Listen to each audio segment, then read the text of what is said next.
Alors, est-ce que c'est bien le moment de se lancer encore dans un nouveau truc? Mais tu vois, quand tu arrives au mois de septembre, il y a toujours ça. Tu prends un meuble, tu le bouges, tu prends des livres, tu les ranges, tu fais le ménage. Enfin, bon, pas trop, hein.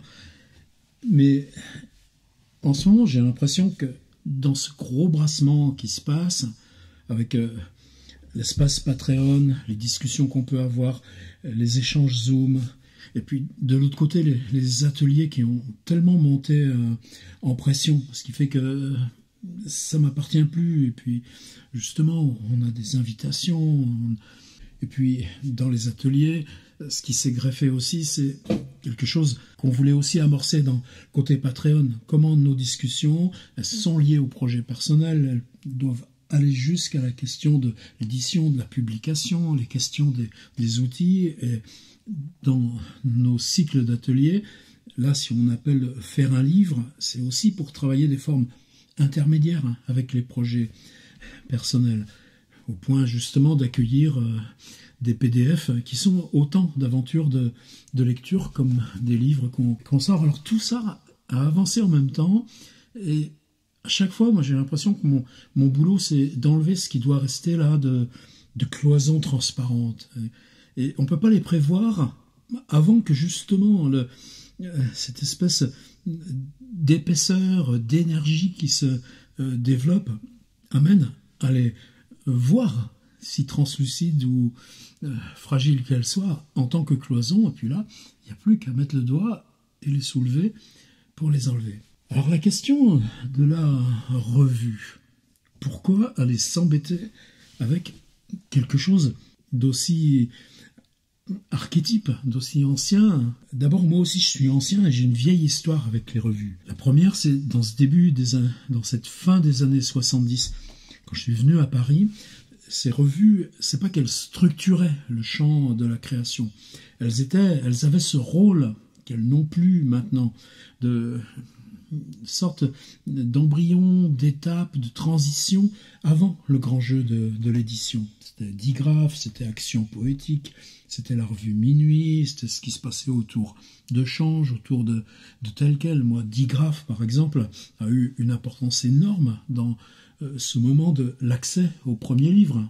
Alors ça, évidemment, comme toutes ces choses en temps de transition, la télévision n'annule pas la radio, la locomotive n'annule pas les chevaux, eh bien, les revues, elles continuent, aller dans n'importe quelle librairie, elles sont là, vénérables, elles ont des subventions, elles se bagarrent comme des dingues pour avoir quelques abonnements, et puis on sait bien qu'en même temps, c'est plus là que ça se passe, quoi.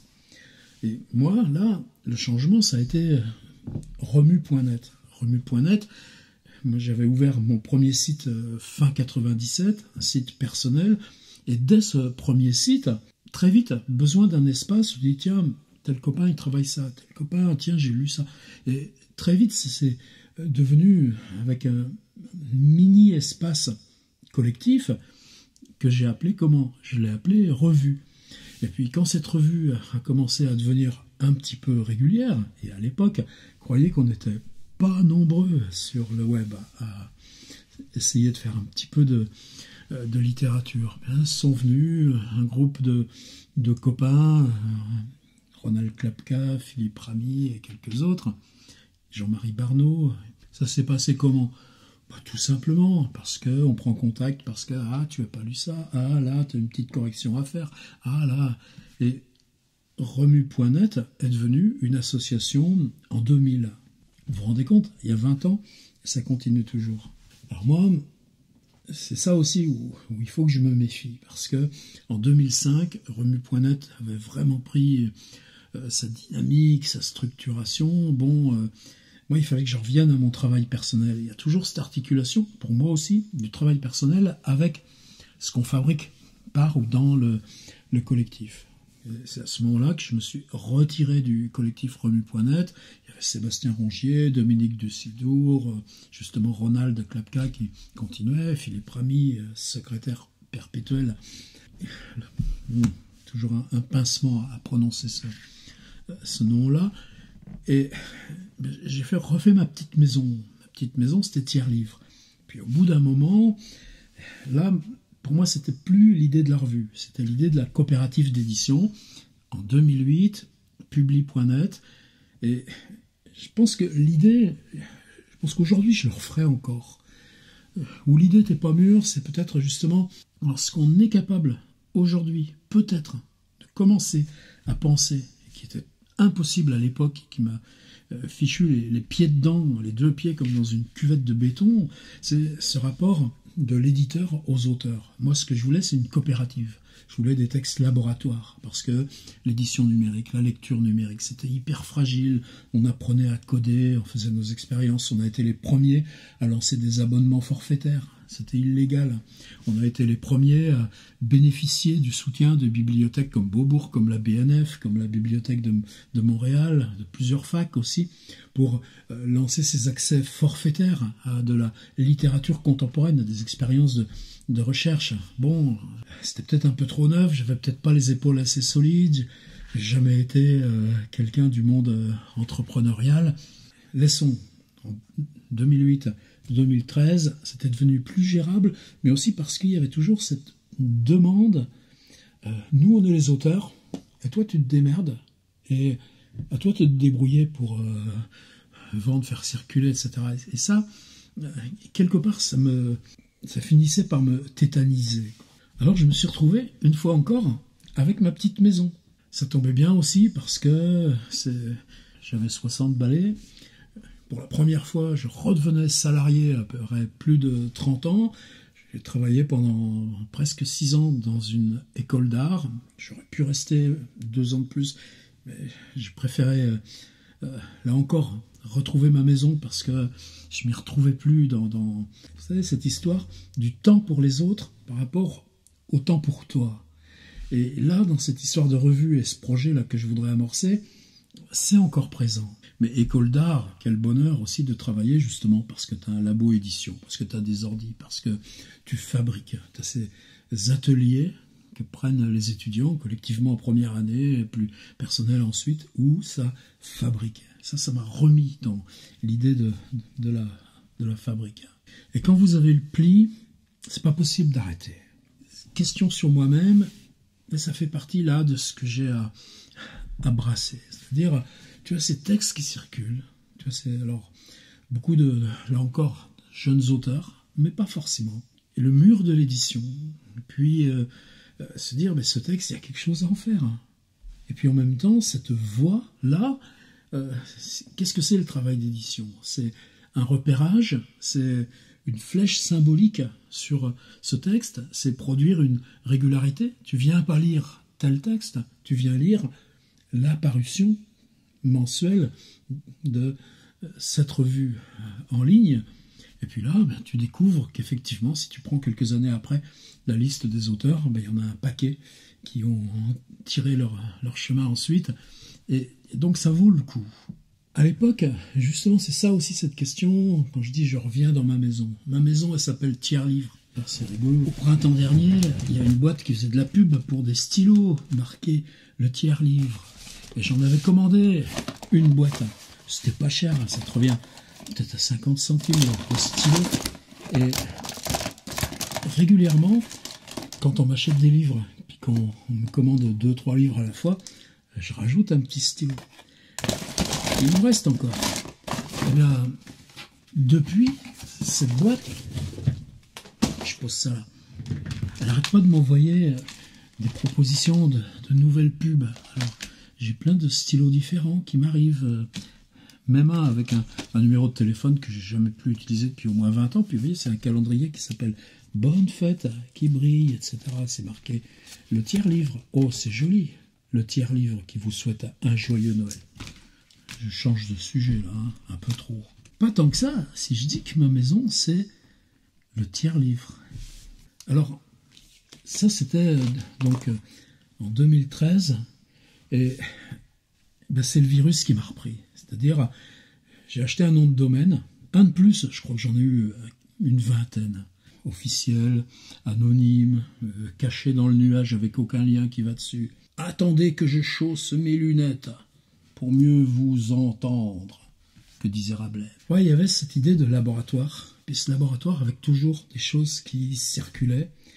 Et cette étape de l'avant-édition, du repérage symbolique. Alors j'avais acheté ce nom de domaine, nerval.fr. C'est mon rapport à Gérard de Nerval, une sorte d'affection. On est nés tous les deux un 22 mai. Est-ce que ça compte? Non. Mais quand même, c'est tellement beau, Nerval. Chaque fois qu'on réouvre les Illuminés et le prince d'Aquitaine à la tour abolie. Alors, au bout d'un moment, c'est comme quand j'avais fait après le monument Lovecraft, aussi dans l'idée d'accueillir des textes fantasy noirs, une réflexion collective. Puis finalement, non, c'est qu'on est arrivé dans un moment de l'Internet où le hack, les concentrations de serveurs et tout ça, les noms de domaine, j'ai tout remis dans Tiers-Livre. Donc il y a eu 2 ans de nerval.fr et j'ai regardé, j'ai eu 640 000 pages lues. Mais dingo, quoi! Il doit y avoir 130, 150 textes d'auteurs, fiction, non-fiction, quelques textes que je voulais, là encore, qu'est-ce que c'est dur, j'ai cassé les cloisons, mais de casser les cloisons des frontières, quoi, de sortir, c'est-à-dire publier une jeune auteure de Norvège, un jeune auteur US, quelques jeunes auteurs du Maroc ou d'Algérie. Qu'est-ce que ça compte? Et qu'est-ce que c'est difficile? Mais 640 000 pages lues. Donc 2 ans de Nerval, et puis là, donc Tiers-Livre, c'est devenu un site beaucoup plus costaud. Alors par exemple, on a un serveur qui le réplique donc dans le nuage, mais si un appel, si des consultations viennent de tel endroit, tel pays, il se reduplique, il se réplique ici. Et donc ça, c'est des outils de sécurité. Une fois, je me rappelle justement en 2013 d'avoir été hacké par un truc chinois. Tout d'un coup, t'as plus rien, quoi. Bon, c'est secondaire. En tout cas, pour moi, la revue devait avoir un nom hors Tiers-Livre. C'était nerval.fr, le .fr faisant partie du titre. Et puis, Tiers-Livre restait ma maison personnelle. Et c'est ça, petit à petit, justement par la force des choses, qui s'est remanié en profondeur. Par exemple, les ateliers. Alors ces ateliers, depuis 5 ans, ça ne cesse de prendre proportion, et d'autant plus pour cette phase que je traverse depuis 2 ans. Donc j'ai arrêté l'école d'art. Les ateliers, c'est pour moi devenu une recherche en tant que labo d'écriture, en tant que labo personnel, et puis aussi quand tu as fait ça 30 ans dans ta vie. Pile ça, là, cet été. Envie de faire le point, de sortir les outils, etc., etc. Donc, c'est pour ça que l'expérience, pour moi, elle est vitale en ce moment. Et cette expérience, qu'est-ce qui se passait en école d'art? Tu avais l'amphi collectif, où on travaillait, où on expérimentait, et puis ça, c'était le mercredi après-midi. Puis le jeudi, moi, j'étais dans une petite salle avec plein d'ordi. C'était pas facile, parce que est-ce qu'on peut parler de son texte quand il y a 4 autres personnes dans la salle? Bah ouais, en tout cas, c'était ça, là, la cloison qu'il nous fallait lever. Mais en tout cas, je passais la journée dans une salle où on débattait des travaux en cours, on les accompagnait. Et c'est là pour moi où a commencé à se jouer cette cloison nouvelle, ou cette frontière qu'il y a entre, non pas l'atelier pour apprendre à écrire seul, ce qui était un peu mon schéma mental autrefois, mais de toute façon, on a les démarches personnelles, on a chacune notre laboratoire, nos expériences, et au nom de ces expériences, au nom de ces laboratoires, on joue la mise en jeu collective. Excusez-moi, on joue la mise en jeu, je sais que c'est pas bien de dire ça comme ça, mais vous voyez le schéma. C'est-à-dire que tout d'un coup, si on s'appuie sur les démarches personnelles, ce côté, évidemment, solitaire de l'écriture. Simplement, Baudelaire n'était pas solitaire, Beckett n'était pas solitaire, Kafka n'était pas solitaire, Nathalie Sarraute n'était pas solitaire. Voir son rapport avec Monique Wittig, par exemple. Ces démarches-là se nourrissent de ce qu'on fait collectivement. Et je pense que ça, en 2 ans, là, dans nos cycles d'ateliers Tiers-Livre, justement par la vidéo, justement aussi parce qu'avec cette pandémie-là, qui fait que depuis plus d'1 an et demi, là, je vis dans 3 mètres sur 2 ici, eh bien, les échanges directs, les zooms, ça nous a portés ailleurs. Alors depuis pas mal de mois, Nerval FR, ces archives de la revue, bon, elles étaient dans le site. C'est-à-dire, si tu cherches sur Google, tu retombais sur tel auteur, tel texte, etc. Régulièrement aussi des auteurs. Mais tu peux pas changer le lien, mettre maintenant, aucun problème. Donc c'est resté une archive un petit peu passive, mais il a suffi. Alors dimanche matin, je me suis engouffré. C'était 4 heures de code. Ouh là là. Mais tout d'un coup, tu vois cette archive et tu la remets à flot dans ton site. Alors l'autre chose, maintenant, qui change la donne, parce que refaire une revue en ligne, la question de la lisibilité, ce qu'on fabrique dans nos espaces d'atelier d'écriture, on commence à maîtriser, on commence à savoir utiliser les catégories, les repérages, les liens avec les espaces personnels, etc. Mais là, cet été, cette collection de PDF, des travaux personnels, ces gestations en parallèle de ce labo collectif qu'on mettait, justement aussi parce qu'il fallait que ça reste un petit peu discret, mais c'est juste une galerie de PDF. Évidemment, c'est pas ça qui indique la flèche symbolique, c'est pas ça qui en fait un laboratoire. Alors, ce qui change la donne, évidemment, c'est l'impression à la demande. C'est-à-dire qu'on a besoin de personne.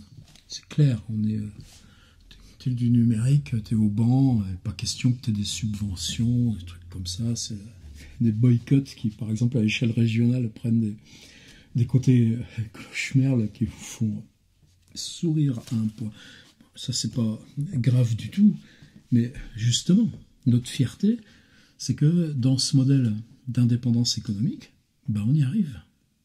Et j'en ai besoin de ce côté économique. Donc, ce qui a changé, c'est la possibilité d'éditer des livres à un niveau professionnel, papier bouffant, couverture pelliculée, travail de mise en page, ça on sait le faire aussi, on apprend toutes ces choses-là, et puis cette marchandise-là, eh bien qu'on soit capable de faire trace, de s'en servir là d'outils symboliques, c'est-à-dire d'impliquer que ce soit disponible, que ça puisse circuler, qu'on puisse l'offrir.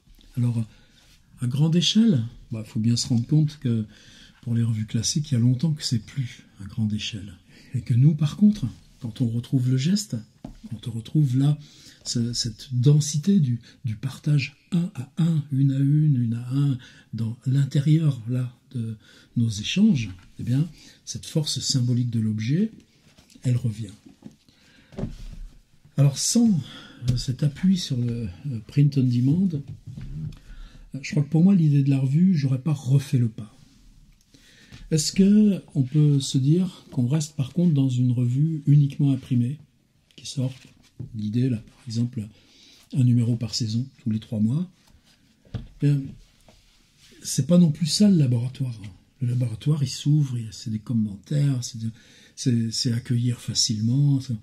Donc, pour moi, c'est le lien entre la publication en ligne, comme était nerval.fr, avec son sommaire mensuel, avec ses rubriques. Tenez, une rubrique que j'avais intitulée à l'époque « À pleine langue ». Tu as des récits et fictions, tu as de la non-fiction, et si au milieu tu mets quoi? Tu mets ce qui marche par la syntaxe, ce qui marche par le laboratoire, ce qui n'a pas besoin de genre, qui est ce risque que tu prends. Ça, j'ai envie de retrouver ce jeu. Donc, une association où, une fois par mois, on a un sommaire. Et là, je suis prêt. Le sommaire pourrait être ouvert au 1er novembre. Puis ensuite, mensuellement, c'est pas si difficile. Tu cueilles, ça veut dire que tu as quoi? 10 textes, 12, 15 textes. Travailler sur la mise en ligne, travailler sur l'iconographie, ça se fait avec les auteurs. On a déjà une masse d'échanges tellement plus massive sur nos ateliers. Et puis, une fois tous les 3 mois, eh bien, un objet, là, par contre, de quoi j'ai envie? Eh bien, il y aurait une partie de ces textes publiés dans le sommaire mensuel, les textes laboratoires, les textes qui signent notre démarche, qui signent ce qu'on cherche ensemble. Cette idée de littérature qui est la nôtre, qui n'est pas forcément celle du commerce, de la rentrée, des robinets d'eau tiède, qui soient sur France Culture ou les presses littéraires, etc. C'est pas ça que nous, on veut.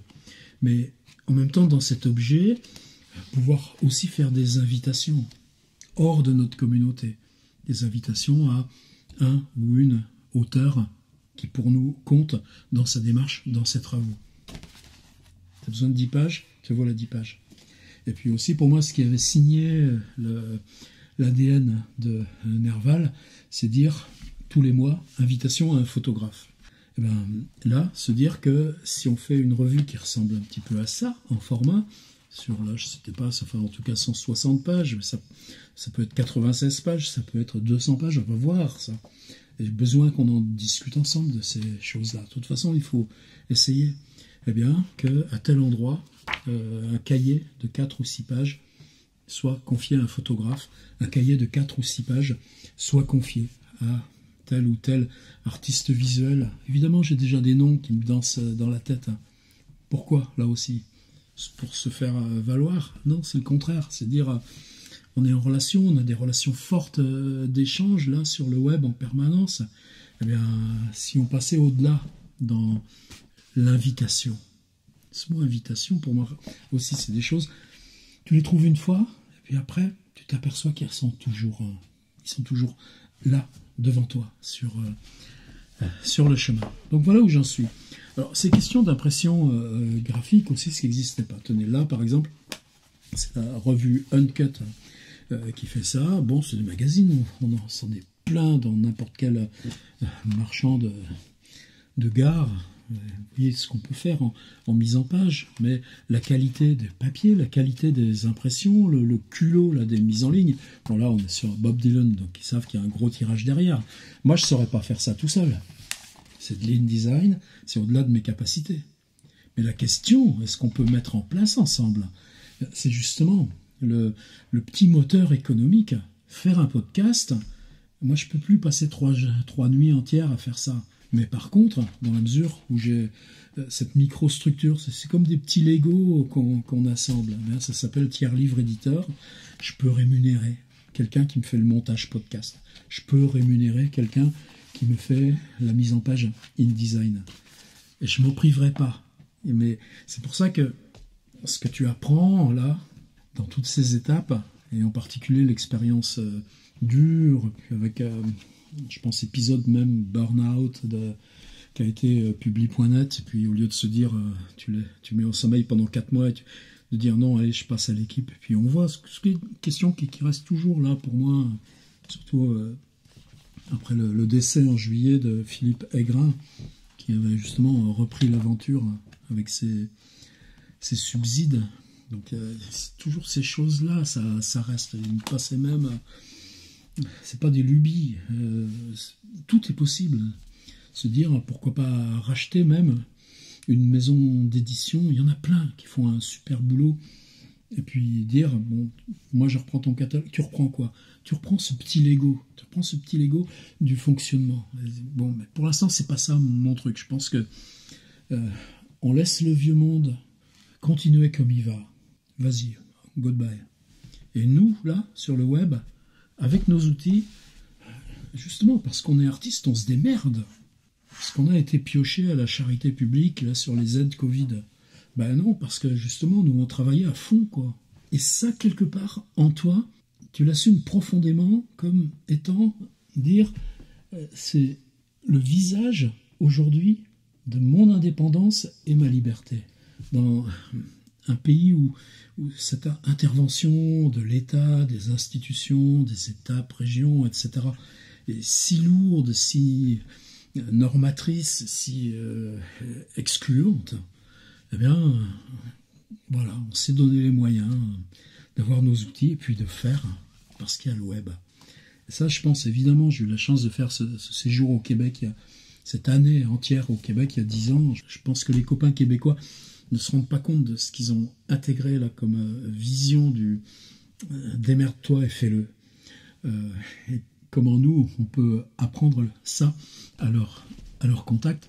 Bon, je reviens à mes moutons. Ça veut dire quoi? Ça veut dire que non seulement maintenant il y a le registre du print on demand, mais que le print on demand nous est ouvert la couleur, nous est ouvert des trucs hyper chiadés. Ça, c'est fait sur les mêmes machines, dans le même dispositif que moi je fais mes bouquins. Alors tout ça, c'est jamais donné d'avance. Par exemple, il y a 2 ans, j'avais lancé une petite collection. Il y avait Gallimard qui venait de lancer ses tracts, se dire, tiens, si je sors des trucs à 50-60 pages, moi je disais, tiens, sont jolis ces petits cahiers, on lit en grand format, on peut le glisser dans le sac, là, juste contre l'ordi. Bon, ça n'a pas marché, je me suis cassé la figure. Je me suis pas cassé la figure, mais simplement, il reste sur mes étagères. Ça fonctionne pas. Par contre, sur ce même format, là, quand on a ouvert le nombre de pages et qu'on est passé du 60-80 pages de ma petite collection de cahiers à ça, à ce moment-là, pour nous tous, quand on a reçu ce bouquin, on s'est dit waouh, là je suis en train d'en faire un autre là, dans l'ordre des choses, ça va s'appeler. Et c'est en faisant toutes ces mises en page là que tu me dis mais non, il faut que tu y ailles. Alors comment on va y aller? Donc ce sera avec de la couleur. Le premier, peut-être je ferai la mise en page moi-même parce que j'ai pas de sous à risquer. Donc je le ferai avec mes propres moyens. Mais il y aura quand même la couleur, il y aura l'épaisseur, il y aura la partie laboratoire de langue, il y aura l'invitation à un auteur, pas chipoter là sur les précautions de langage, l'invitation à une photographe, l'invitation à une, j'allais dire plasticien, artiste visuel, pour tout ça pas trop d'importance, mais des gens qui travaillent la vidéo, on peut très bien entrer avec eux dans un dialogue, un échange, les textes, les notes qu'ils font là-dessus, et puis installer, publier de façon le plus correcte possible. On ne s'en rend pas compte quand on regarde YouTube. C'est incroyable la différence de qualité d'image dans la compression YouTube, et puis la même image, quand moi je la regarde sur mon banc de montage en 4K. Donc là aussi, travailler sur qu'est-ce qui se bouge en ce moment dans l'espace YouTube, mais tout d'un coup, on l'explore. Et donc, c'est pas seulement des artistes visuels au sens traditionnel, c'est là où nous, on intervient en requérant l'image. Alors, ce à quoi je suis prêt. Dès novembre, là, on a un bon mois devant nous, moi, je suis prêt à recevoir des textes. J'aimerais garder là, juste comme appui pour démarrer, cette idée de rubrique, comme ça avait fonctionné dans ces 3 ans, enfin, que j'ai commencé en 2013, j'ai continué jusqu'au début 2016, j'ai retenté un nouveau sommaire en 2017, mais j'avais pas, justement, la démultiplication par l'imprimé. Donc là, je suis prêt à relancer ça. J'ai retravaillé le site, ça va être équilibré, et ça va être un point totalement un centre de gravité. Alors, est-ce qu'on est une communauté fermée? Non, c'est ouvert. Par contre, ce qui se passe sur Patreon, c'est que le niveau de nos échanges, c'est parce qu'on les partage entre nous. C'est parce que la confiance, c'est une confiance que vous amenez. C'est une confiance, là, dans ces ateliers d'écriture. Bon, il y avait une contribution pour les cycles, il y a un abonnement pour utiliser les plateformes. Moi, c'est avec ça que je paye aussi les serveurs et tout. Ce sommaire, cette revue, elle sera avant tout celle des contributeurs au cycle. Cette revue, avant tout, elle sera celle de ceux qui participent à l'aventure, ceux qui font l'aventure avec leurs mains. Et on est nombreux. On est beaucoup plus nombreux que je l'aurais jamais imaginé. Et puis des chercheurs, puis ça bouge. Il y en a ceux qui organisent ça dans la rue en Belgique. Et tout ça. Puis moi, ça va me faciliter le boulot, parce que dans ce cas-là, tu as toujours, j'ai bien dit, ce sera au pifomètre. Tu as envie d'un texte, tu le publies. Si ça te laisse un peu froid, le monde est grand, c'est pas une question de justifier un refus, on ne doit rien à personne. Le laboratoire, il est à nous. Donc, évidemment, je sais que je recevrai des trucs par mail, tu reçois tout le temps. Mais, pio. Tu veux participer au truc? Eh ben, mets les mains dedans. Parce que nous, il y a déjà longtemps qu'on le fait. Ça n'empêchera pas les invitations extérieures. Mais ce sera avant tout l'expression symbolique, effective, laboratoire de ce qui se passe dans notre communauté ailleurs que dans le champ strictement collectif de l'atelier. Et depuis que ces choses-là me sont venues dans la tête, je ne peux plus arrêter. Et puis, moi je suis, pour l'instant, alors c'est ce genre de choses, je sais qu'il faut le faire sur au moins 2 ans. 2 ans, ça voudrait dire 8 numéros, hiver, donc le premier là juste avant Noël. Printemps, été, automne, pourquoi pas, mais c'est comme ça que ça marche aussi, les revues. Mais se donner 3 mois, ça permet de respirer, ça permet de concevoir.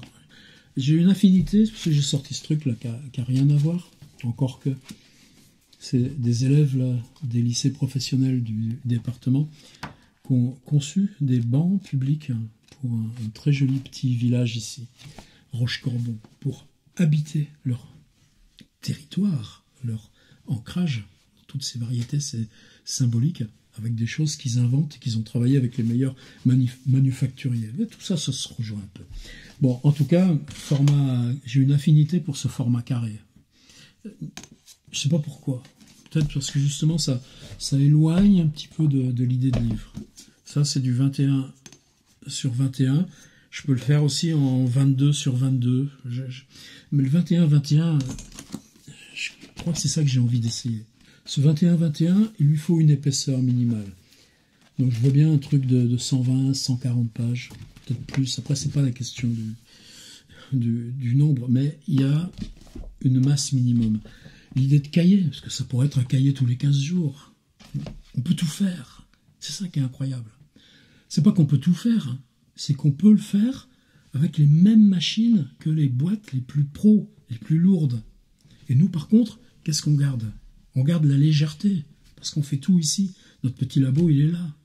On veut un podcast ? Ah ben on y va. On le fait, le podcast.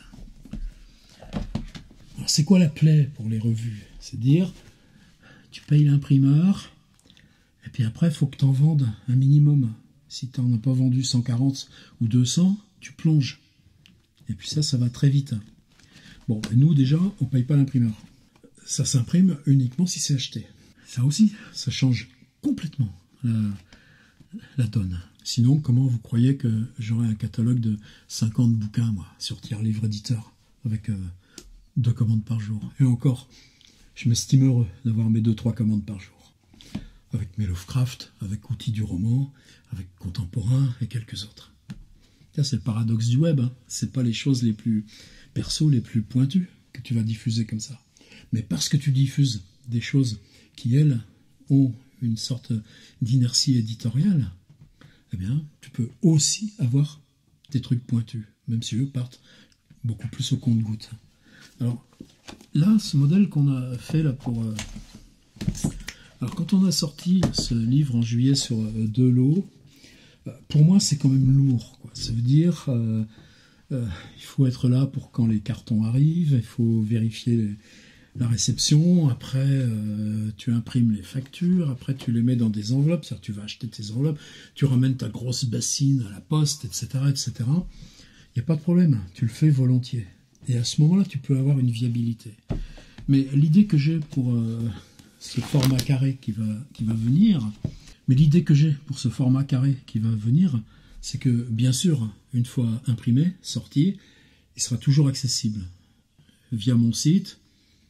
Je vais à la poste 2 fois par semaine, je suis habitué, ou par Amazon. De toute façon, tout est accessible, c'est simple et c'est facile, mais il y aura une précommande. Comme ça, il n'y a aussi pas d'obligation. Ça veut dire que je sais que si le numéro sort au 10 décembre, ça veut dire qu'à partir de fin novembre, 1er décembre, il y a la possibilité de le commander. Puis si ça permet un prix qui soit plus tiré, parce que si j'ai 60 précommandes, eh bien, moi je commande 60 bouquins, j'ai 60 bouquins dans le carton. Et ensuite, qu'est-ce que je fais ? Je fais une petite mise à jour, et puis, est-ce qu'il y aura une page qui sera supprimée ? Est-ce qu'il y aura quelque chose qu'on installe avec la précommande ? Ou un objet ? Ou pourquoi pas, tout à l'heure je rigolais avec mes stylos, mais ça peut être un tirage. On a combien d'amis dans le monde des arts visuels qui peuvent se joindre aussi en disant c'est 60 précommandes, eh bien, il y a un tirage à 60 exemplaires. C'est quelque chose qui n'existera que dans ce numéro. C'est classique, hein, c'est pas, là j'invente rien. Mais en tout cas, moi, c'est ce qui va me donner la viabilité. C'est-à-dire, je pourrais demander, peut-être pas dès le premier numéro, enfin, après tout est ouvert, mais en tout cas, la possibilité de dire, si vous commandez en amont les 60, ou c'est 40, ou c'est 80, peu importe, moi je peux rémunérer, évidemment, des artistes visuels amis, pour avoir quelque chose qui sera inséré au moment de l'envoi et qui fera l'édition originale. Ensuite, mis à jour, terminé.